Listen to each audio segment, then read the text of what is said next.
Bonsoir à tous les amis, j'espère que vous avez passé une agréable soirée en regardant la Juventus et en même temps en regardant quelque chose sur Netflix. Parce que tu peux pas regarder un match où l'entraîneur est Massimiliano Allegri.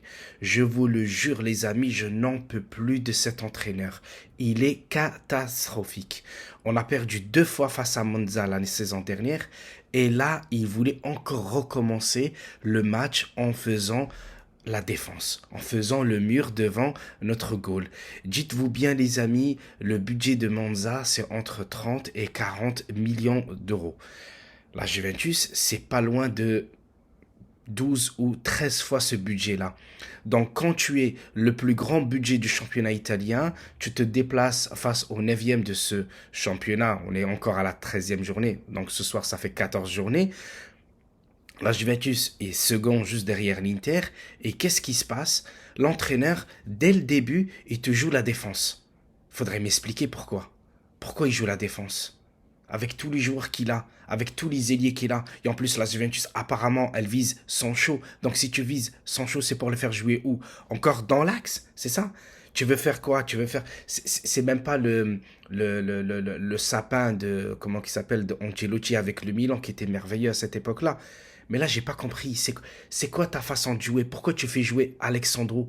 C'est pas parce qu'il est de retour, donc tu dois le faire jouer. Danilo, regarde, il a joué. Et malgré que ces deux-là, ils ont joué, on a encore encaissé un but.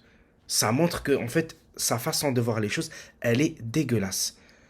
On défend. Rabiot marque sur corner magnifique. En plus, c'est l'homme du match. J'ai bien aimé son match. La Juventus, au niveau du jeu, si elle veut, au niveau des joueurs, si elle veut, et on n'en parle même pas de l'institution, pardon, la Juventus est largement supérieure à Monza. Pourquoi attendre à la toute dernière minute, dès que Monza te marque dans le temps additionnel, la Juventus commence à reprendre l'avantage avec le ballon en essayant de construire et en essayant d'y aller droit au but. Pourquoi tout le reste du temps, c'est on défend, on attend, on balance devant, on attend que Moiskin fasse quelque chose. Déjà, ce joueur-là, pour moi, il ne mérite même pas de jouer avec l'équipe B de la Juventus. Pour moi, ce joueur-là, il ne mérite même pas. Il n'a marqué que un but tous les 5 matchs depuis sa carrière, depuis le début de sa carrière en Serie A. Il est catastrophique. Milik, il m'intéresse pas ce joueur-là. J'aimerais même pas le voir à la Juve.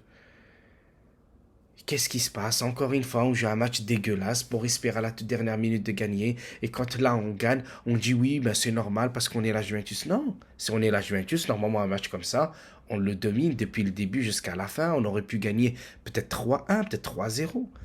Mais pas 1-0 et attendre à la toute dernière seconde pour qu'on se fasse rattraper. Et on se fait rattraper parce que c'est nous qu'on a voulu, on a tellement voulu défendre très très bas que ça fait ça. Et quand on regarde les joueurs qu'on a sur le terrain, mais on se pose, je sais pas moi, tous ceux qui sont fans de la Juventus ou qui sont, qui ont une voix, je veux dire, que les dirigeants entendent, mais ils doivent le savoir que cet entraîneur-là est une arnaque, qu'il ne mérite pas d'être là. Giuntoli, notre directeur sportif qui est là, qui assiste au match, mais quand tu vois ça, quand tu vois ton entraîneur qui a le plus grand budget de Serie A, qui est l'entraîneur le mieux payé de Serie A, jouer de cette façon-là, qu'est-ce que tu penses? Est-ce que tu penses que cet entraîneur-là mérite d'être là la saison prochaine? Mais non, mais non, il ne mérite pas. Et si on arrive troisième ou quatrième ou deuxième du championnat et qu'on va jouer la Ligue des Champions, c'est grâce aux joueurs, c'est pas grâce à lui.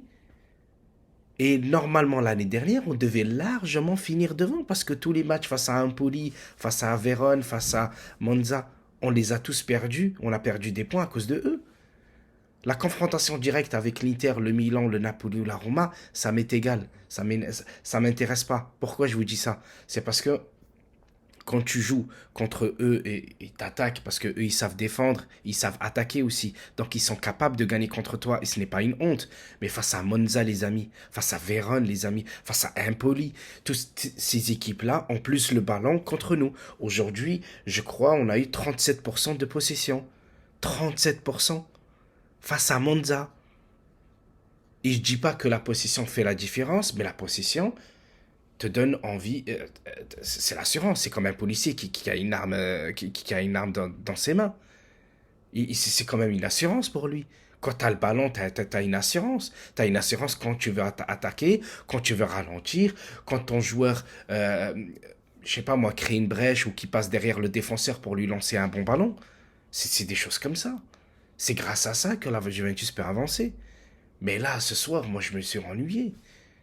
Là, je me réveille parce qu'il faut que je parle. Mais sinon, j'ai même pas envie de faire ça. C'est dégueulasse. On gagne à la toute dernière seconde parce que Rabiot, il a voulu attaquer.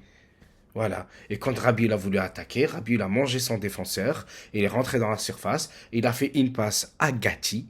Hein. Imaginez-vous, Gatti dans la surface, à la toute dernière seconde. Il est où Moiskin? Il est où Milik? Ils sont où ces joueurs-là? Et heureusement, parce qu'au tout début, il l'a raté, et juste après, il s'est repris. Non mais il faut arrêter, il faut arrêter. On vise à chaque fois le 1-0 ou le clean sheet. Mais arrêtez avec vos clean sheets. Il ne sert à rien. Si t'es un jeu dégueulasse, ça ne sert à rien. Un clean sheet, c'est parce que t'es bon défensivement, t'es bon au milieu de terrain, t'es bon en attaque, et tout le monde t'admire. Et si on continue avec ce type de jeu, eh ben ça va encore nous faire perdre des fans, des téléspectateurs, etc. Donc sur ce les amis, j'espère que j'ai tout dit, ou presque. Je vous embrasse tous et je vous dis à très bientôt pour le 8 décembre, Juventus, Napoli les amis.